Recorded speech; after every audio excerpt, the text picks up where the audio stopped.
Hi everyone, and welcome to our second video in IsoLive, our series of conversations with marketing experts to talk to us about various aspects of content marketing and B2B marketing. Today we are talking with Winnie Lee, who is a brand designer, award-winning, multinational portfolio brand designer. Welcome, Winnie. Hello, Anu. Thank you. Thank you for having me. Oh no, it's our pleasure. First, tell me, Winnie, why is brand identity important for tech B2B companies?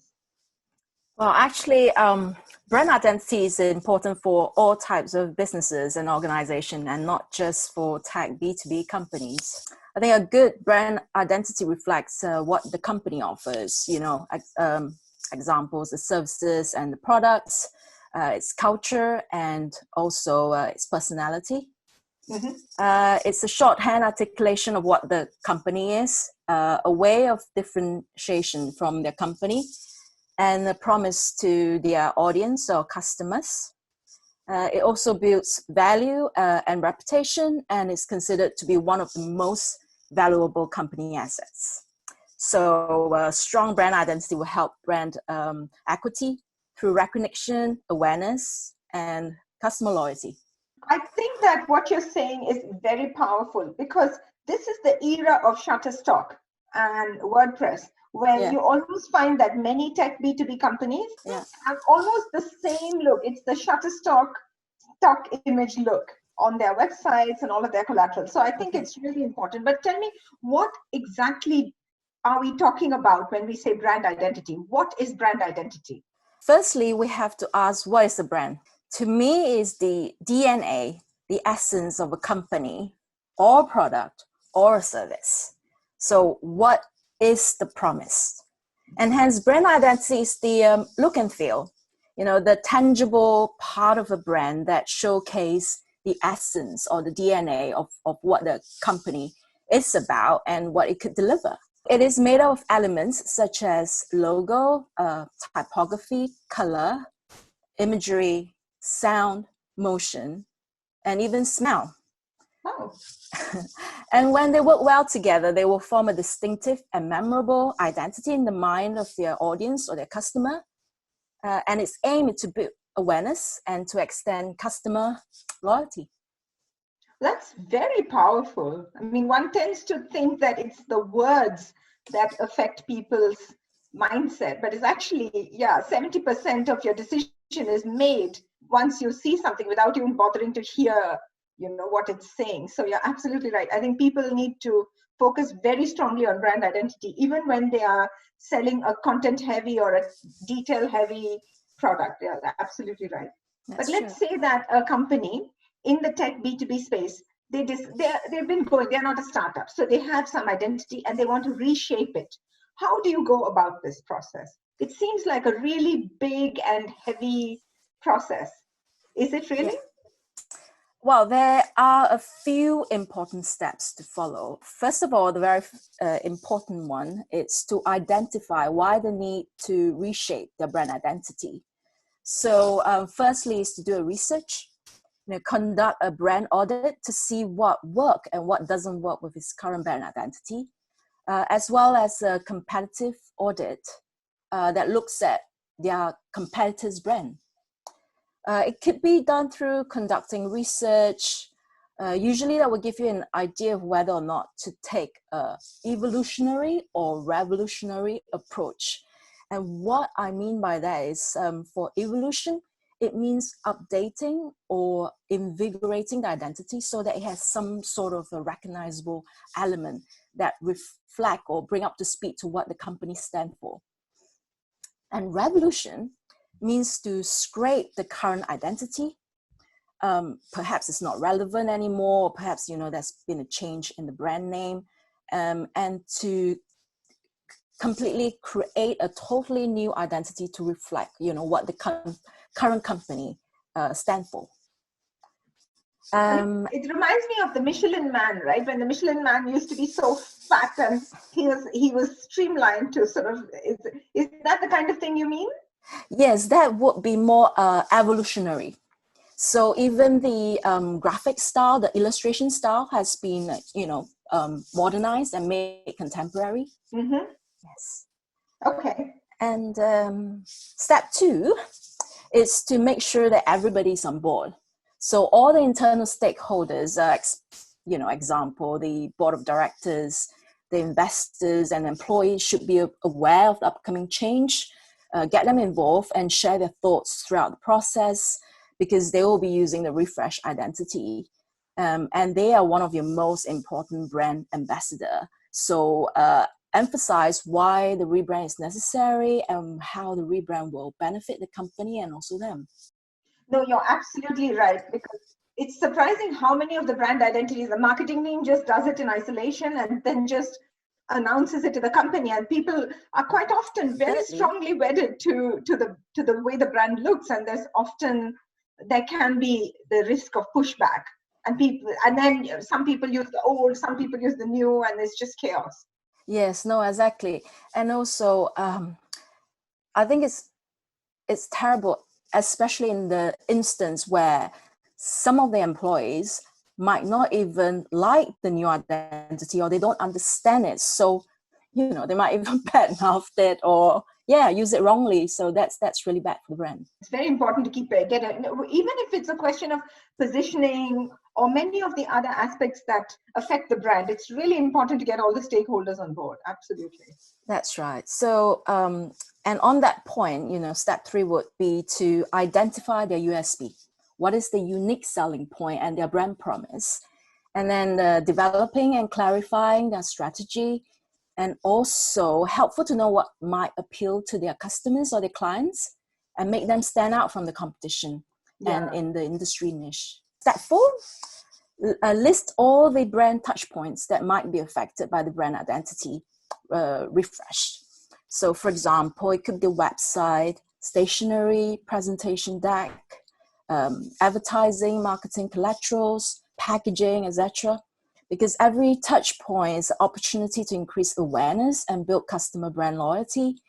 The key is to create a consistent yet flexible look across all touch points. And then followed by that, of course, the implementation. That means creating the brand guidelines and touch points, and make sure all the staff are trained and know where to find the assets and how to use and apply the refresh brand identity, like what you've mentioned just now. The brand launch. So, you have an internal brand launch and external brand launch. So internally first, of course, to ensure all employees are in line with the brand refresh. And external is to launch a brand refresh publicly to your customers and clients, and try to implement, actually it's so important to implement all the changes in one go instead of in stages. So that there will not be any confusion. So, and also use it as a means of generating publicity and engaging with your customers. Yes. So it could be via e-newsletter or post on LinkedIn or an article with an industry magazine. Absolutely right. I think it's so wasteful and it's so confusing to have an old identity and a new identity existing side by side. Yeah. Especially if it is, a revolution, then that is complete. It almost looks as though one of the looks is a scam. Yeah, that's right. So it can really lead to audiences losing trust or reacting negatively to what you're trying to say. Yeah. Totally. And what are the latest trends in brand identity? What are, in tech, B2B, in technology, what kind of brand identity is fashionable right now? I think just like a person, I always think of company and organization as a person. So firstly, it needs to be approachable, like a trusted friend and partner. And it should be human, sometimes informal, quirky, or fun. But of course, at the end of the day, it really depends on the personality of the company. Say the personality of Microsoft is quite different to Apple. And another important point is also to tell your story, because very often your customers or your client would like to know more about the company, like the About Us in the website section, and also start with why. What's the promise? What's the purpose, of the company and organization? Mm-hmm. Even with technologies like visual reality, AI, chatbots, try to be as humanized as possible, even using technologies like that. And another important point is about being caring, like socially responsible, even though you're a global company, but you're acting local, etc. So humanizing it, so it's not so much high tech is not fashionable. I mean, it's not the way to go. Everybody has technology in the space, but bringing it to life and bringing the human elements, and the way it helps human beings. I think that's what you're saying. So that's the way to present technology in an effective way, and not just tech for tech's sake. Exactly. Literally what we do with all positioning, isn't it? True. And in terms of graphical identity, could you give us some tips or some ways to think about graphical identity and how to approach it? Yeah, so the trend, as we could all see day to day, with interaction and, whenever we surf the net, can see that there's we focus a lot more on simplicity nowadays, minimalism, with clean lines, shapes, flat colors. And especially when we talk about using our identity online, digitally, it should be versatile and responsive, in terms of the various logo sizes. When they are small, should they appear, when they're big, on a mobile, on a website, on the desktop, how they should appear. And the colors, the bright, poppy, and futuristic neon color palettes that feels bold, optimistic, uplifting, currently very trendy now. Gradient colors, as well as metallic materials, perhaps for business card stationery printing, and 2D and 3D graphic videos combined, and illustration, which are more hand-drawn, more human-like, but doesn't necessarily mean like childish, because it could be very charming. And also motions is more engaging and dynamic. So you could see that's a lot more companies, a lot more identity are using motion to capture the attention of the audience. Yeah, no, absolutely. And I was just saying, as you were talking about the neon color palettes, I was saying, yeah, I find myself attracted to these kind of things. So I feel I'm just a trend follower. Most of us are.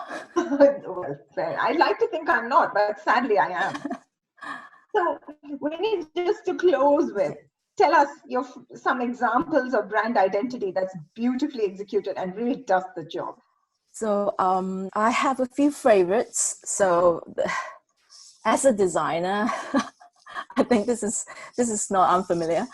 So Apple, I really admire Apple for many different reasons. But first and foremost for simplicity, usability, and their creativity, and being innovative, ahead of times, and most importantly, they're always putting the customer first.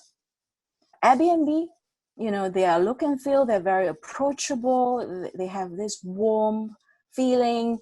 They use beautiful and inspiring photographs and illustrations.